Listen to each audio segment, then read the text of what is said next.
If you're an aspiring entrepreneur, this moment is going to come at some point in time, and especially if you're serious about it. Have you quit your 9 to 5 or you aspire to do so, but now you're wondering exactly how many leads do you need to be able to sustain yourself full time? Because as we know in business, leads equal to sales and sales equals income, and income is literally the lifeblood of your business. If you don't have any sales, you're going out of business, and sales come from leads. But how do you get enough leads to sustain yourself full time? And what does that even look like? Especially if you're a one person business. If this is you, stay tuned. What's up, y'all? This is Elijah from the Side Hustler Society coming at you with another video. And we have another video that's going to fall in the category under the Self-Made Business Academy. This is a series where we talk about people who are a one person business and the pitfalls and struggles they feel and how to overcome them. So if you're thinking about going full time into your one person business, or you already are full-time, you probably already know that you have to have a constant circle of leads coming in. Otherwise, you're going to be out of business, because your leads are what turn into sales, and we know sales are vital for any kind of business. So before you go any further in trying to figure out where these leads are going to come from, you need to know exactly what does full-time look like from a money perspective that you need to be bringing in every single month in order to keep the lights on. I say keep the lights on purpose because some people don't actually separate these two. There's survival, then there's comfort. And we're talking about survival right now because, to be honest, you need to hit the survival tier before you can even think about talking about being comfortable. So how much are your expenses added up over a month time frame? We're going to take just a very casual example, like let's take Jermaine, who has a car note, who has rent, and who has weekly groceries that he needs to buy, and he has a phone bill. Now keep in mind, you could have more expenses than that. For instance, you could have a gym membership, but does that fall under survival or does that fall under comfort? I'd argue it falls under comfort because you can always find some way of working out inside your home. A good example of this for me is during the pandemic, I didn't have the option to go to the gym because they were closed, but I still found ways to get workouts in. I jogged around my neighborhood. I did the Insanity Workouts by Sean T. And another example is one of my perfect push-up handles is up here on this bookcase, but that's another way that I was able to slide a workout in. Obviously, the other perfect push-up handle is somewhere else. It's actually in front of me on the ground, but that's besides the point. I can find other ways of working out. I don't have to have access to a gym. So you want to filter out the not necessary expenses. For argument's sake, we're going to say that Jermaine's expenses all add up to $3,000 per month. Once you have that number, you want to multiply that number by 0.10 or 10%. That will give you 300 in this scenario, and then add that to the original number of all your expenses added up. That means that Jermaine's expenses are $3,300 per month. You might be asking, why am I doing this? Because life happens. What if your alternator goes out or your phone breaks and you need another phone? Stuff is always going to happen. And if you're accounting for this, you'll have a 10% surplus when it comes to your survival expenses each month.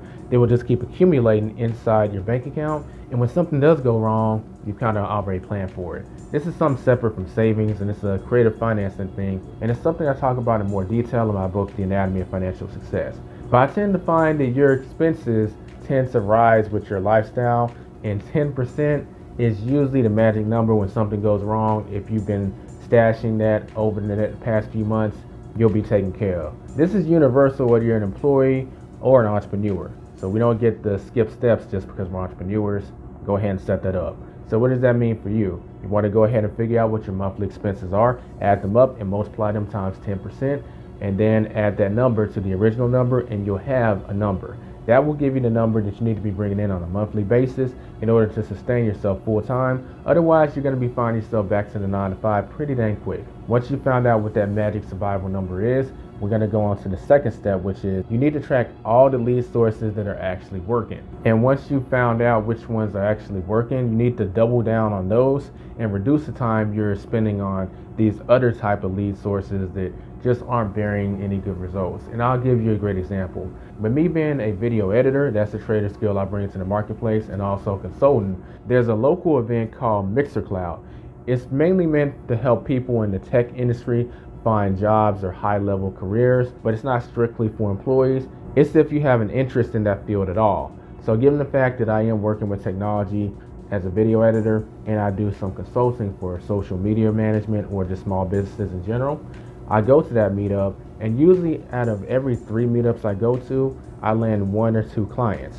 And that's if I'm just casually networking. If I'm more aggressive, I can actually convert that ratio even higher. So that means that when I go to that event, I tend to get leads, and those leads tend to convert to sales. So naturally, I'm going to keep going to that event. And this is a bonus tip. That event is a paid event, but the amount of money I make offsets what I'm paying. So it costs $30 to get into Mixer Cloud. But I usually get a consulting client, which I charge $175 per hour to do a consultation. So if you do the math, I'm coming out on top, even if it takes 2 times going in order for me to generate 1 client. I'm still in the black. And don't forget that 1 client has a network of their own that they can refer me to once I get them results. So the potential is kind of endless.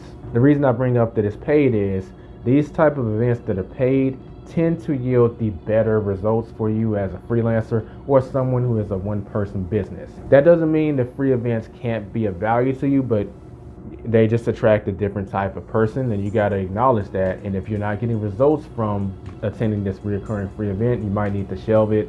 Maybe try it again in 3 to 6 months and see if things have changed, or just shelf it entirely and put your efforts towards something that's getting results, which is what this tip is all about. Of course, I've used offline examples for this. The same goes for your online efforts and any kind of advertising too. If you have any kind of advertising campaigns that you put a decent amount of money and time to and it's not converting, you need to just go ahead and accept your losses. Remember that that loss is tax deductible.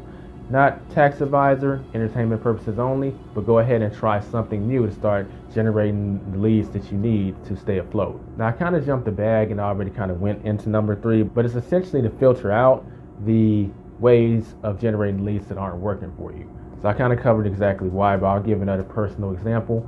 Me personally, DMing clients or potential clients on Instagram has never worked for me.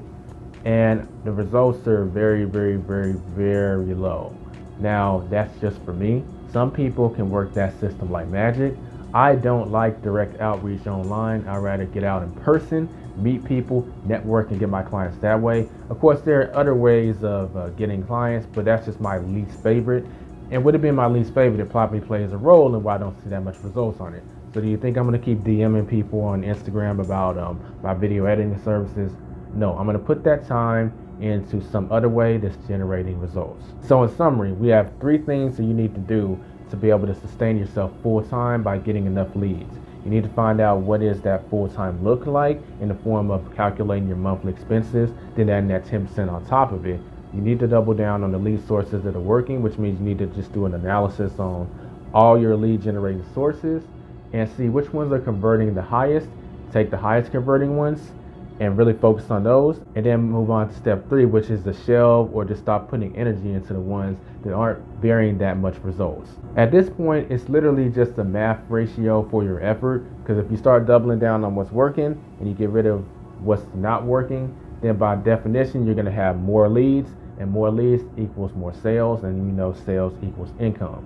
Now keep in mind that you still need to close these leads. If you're having trouble converting these leads into paying clients, well, that means that there's a skill set that needs to be developed on your part. And that's something we talk about in more detail in the Self-Made Business Academy. So you can click on the link in the description or the pinned comment to check that out if you're interested in really finding out how to convert leads into sales. Now, we talked a lot about lead generation in this video. That's why I want to bring up what I call the marketing magnifier. This is a way of categorizing leads in such a precise way that you can figure out exactly what's working, what's not working, and really zero in on focusing on what is working so that you can maximize your lead generation efforts. Just click the link in the description or in the pinned comment and you can get access to this resource for free. With that being said, don't forget to subscribe if you're new, give this video a thumbs up if you found value in it, and I'll see you in the next video. This has been a video made from the Side Hustle Society for the Self-Made Business Academy video series. See you next time.